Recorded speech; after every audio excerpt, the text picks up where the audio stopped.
ఇంద్రుడు వెంటనే కలశస్థాపనం చేసి అమ్మవారిని ఆ దర్శనం చేసి చెప్పినటువంటి స్తోత్రం భాగవతంలో లేదు, కానీ దేవీ భాగవతంలో ఉంది.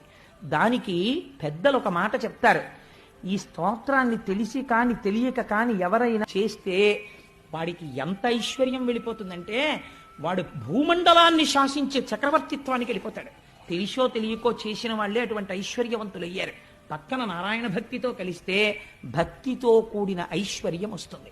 సరే, అందుచేత అటువంటి తల్లి ఆవిర్భావాన్ని ఇవాళ మనం అందరం మనస్సులో దర్శనం చేసి తెల్లటి చీర కట్టుకుని పచ్చటి ముఖంతో బంగారు రంగుతో మెరిసిపోతూ నల్లటి జుత్తుతో కబరీబంధం నిండా చెంగల్వ పూలు, ఆ తర్వాత చక్కటి సంపంగి పూలు, మల్లెపూలు, జాజి పూలు అలంకారం చేసుకుని మెడ నిండా హారాలు వేసుకుని ఇలా చేతితో ఐశ్వర్యాన్ని కురిపిస్తూ వరదముద్ర పట్టి నీ కోరికలు తీరుస్తాను సుమా అని అందరికీ అభయం ఇస్తూ 2 పాదములు ఇలా కలిపి పద్మాసనం వేసుకుని అయ్యో బిడ్డలందరూ నా పాదాలు చూడాలనుకుంటున్నారని మన కోసమని అమ్మవారు తన కుడి పాదాన్ని కిందికి చాపి ఆ పచ్చటి పాదం, ఎర్రటి వేళ్ళు, తెల్లటి గోళ్ళు, దానికి అలంకారం చేయబడిన పసుపు, చుట్టూ ఉన్న లత్తుక, అమ్మ పాదాల మీద పూజ చేయబడిన పువ్వులు,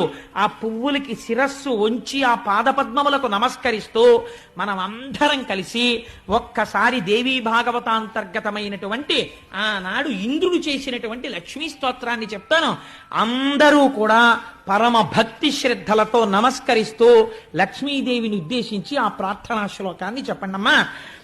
నమః కమలవాసిన్యై నారాయణ్యై నమో నమః, కృష్ణప్రియాయై సతతం మహాలక్ష్మీ నమో నమః, పద్మపత్రేక్షణాయై చ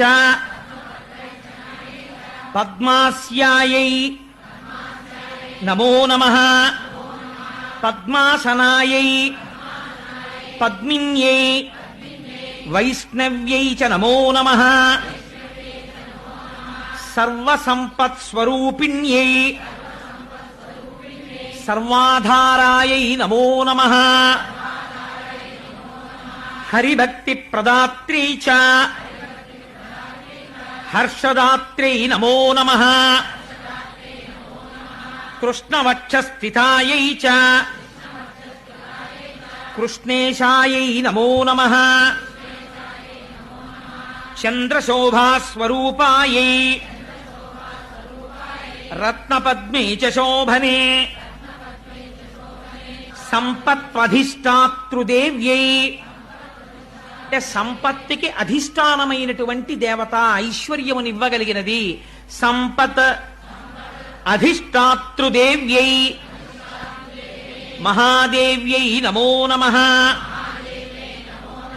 నమో బుద్ధిస్వరూపాయై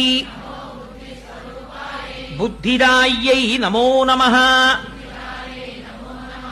యథా మాతస్తనాంధానాం